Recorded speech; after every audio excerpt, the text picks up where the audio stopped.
एक गांव में रामू नाम का एक सीधा साधा गरीब किसान रहता था।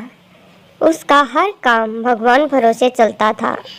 एक बार वह एक गाय बेचने के लिए हाट में जा रहा था। रास्ते में वह आराम करने के लिए एक पेड़ के नीचे रुका और गाय को पेड़ से बांधकर पेड़ के नीचे आराम करने के लिए लेट गया। तभी एक गिरगिट पर उसकी नज़र पड़ी। गिरगिट ने अपने स्वभाव के अनुसार अपनी मुंडी ऊंची नीची करने लगा। रामू ने समझा कि यह मेरे मन की बात को ताड़ गया है और यह गाय खरीदना चाहता है। यही सोचकर उसने गिरगिट से कहा, क्यों रे, क्या है? गिरगिट ने अपने स्वभाव के अनुसार मुंडी फिर हिलाई। रामू ने अर्थ लगाया कि यह गाय लेने का इशारा कर रहा है। रामू बोला, गाय लेगा? 30 रुपए की है। गिरगिट ने फिर मुंडी हिलाई। रामू समझा कि यह हाँ कह रहा है। रामू ने सोचा कि हाट बाजार में कहाँ भटकता रहूँगा, गाय इसी को ही बेच देता हूँ। रामू ने पूछा, आज रुपए देगा या कल? गिरगिट ने फिर मुंडी हिलाई। उसने जो समझा वह यह था, अच्छा कल देगा, चलो कोई बात नहीं भाई, कल दे देना। फिर वह गाय को वहीं छोड़कर घर की तरफ लौट आया। रामू घर आया तो उसकी पत्नी ने पूछा, क्या गाय बेच आए? कितने रुपए में बिकी? लाओ पैसे दे दो।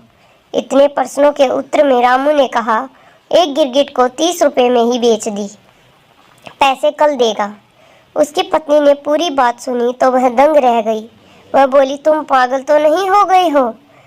कहीं गिरगिट भी गाय खरीदते हैं और वह पैसे कैसे देगा? घर के दूसरे लोगों को जब मालूम पड़ा तो उन्होंने उसे खूब खरी खोटी सुनाई। फिर गांव में जिसे पता लगा वह सभी उसकी हंसी उड़ाने लगे, लेकिन रामू पर किसी की बात का असर नहीं पड़ा। दूसरा दिन सूरज निकलते ही वह घर से निकल पड़ा। रामू ने जब उस पेड़ के पास जाकर देखा, उसे ना तो कोई गाय दिखाई दी, ना ही गिरगिट। उसने सोचा कि गिरगिट कहीं घूमने फिरने गया होगा, चलो आसपास घूमकर देखते हैं। थोड़ी देर बाद उसने देखा कि एक झाड़ी के नीचे बैठा गिरगिट अपनी मुंडी हिला रहा था। देखते ही रामू बोला, ला रे मेरे पैसे दे। फिर रामू ने उसकी ओर हाथ बढ़ाया तो गिरगिट पीछे सरका। रामू जरा और आगे बढ़ा तो गिरगिट अपने बिल में घुस गया।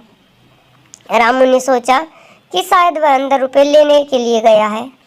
थोड़ी देर प्रतीक्षा की, फिर वह उठा और अपने पास पड़ी एक लकड़ी के बिल को यह कहकर कुरेदने लगा, चल भाई चल, बहुत देर हो गई, मुझे पैसे दे दे जिससे मैं घर जाऊं।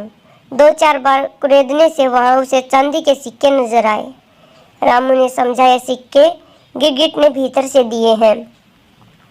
उसने एक एक करके 30 सिक्के गिनकर निकाल लिए। तभी वहाँ एक मटकी दिखाई दी, उसमें और भी सिक्के थे, लेकिन उसने केवल 30 सिक्के ही निकाले और बोला, देख ले भाई, 30 रुपए लिए हैं। रामू ने फिर से मटकी को मिट्टी में छुपाकर अपने घर की राह पकड़ ली। घर जाकर सिक्कों को अपनी पत्नी को देते हुए उसने सारा किस्सा अपनी पत्नी को सुनाया। उसकी सारी बातें एक पड़ोसी बड़े ध्यान से सुन रहा था। उस पड़ोसी ने लालच में सोचा कि मैं अभी जाकर वह मटकी ले आता हूँ।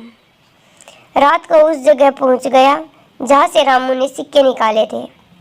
उसने धीरे धीरे उस जगह की मिट्टी को हटाया तो वहाँ उसे एक मटकी दिखाई दी। मटकी के अंदर जब उसने देखा तो उसमें बहुत सारे बिच्छू दिखाई दिए। जैसे तैसे रामू ने पड़ोसी ने मटकी को ढका। फिर सोचने लगा कि रामू ने मुझे धोखा दिया है और झूठ बोला है। यहाँ कहाँ सिक्के हैं? उसे बदला लेना चाहिए। यह मटकी उसके घर के छत पर से उसके ऊपर डाल देनी चाहिए। जब बिच्छू काटेंगे तो बचाऊ झूठ बोलना भूल जाएगा। यही सोचकर उसने मटकी का मुंह अच्छी तरह बांधा और घर की ओर चल पड़ा। घर पहुंचने के बाद उसने रामू की छत की खपरेल को हटाकर मटकी का मुंह खोलकर बिच्छुओं को उड़ेल दिया और चुपचाप घर चला गया। इधर रामू के ऊपर चांदी के सिक्के टपाटप गिर रहे थे तो उसकी आंखें खुल गईं। उसने पत्नी को जगाया और बोला, देख भगवान, ऊपर वाला जब भी देता है तो छप्पर फाड़ कर देता है।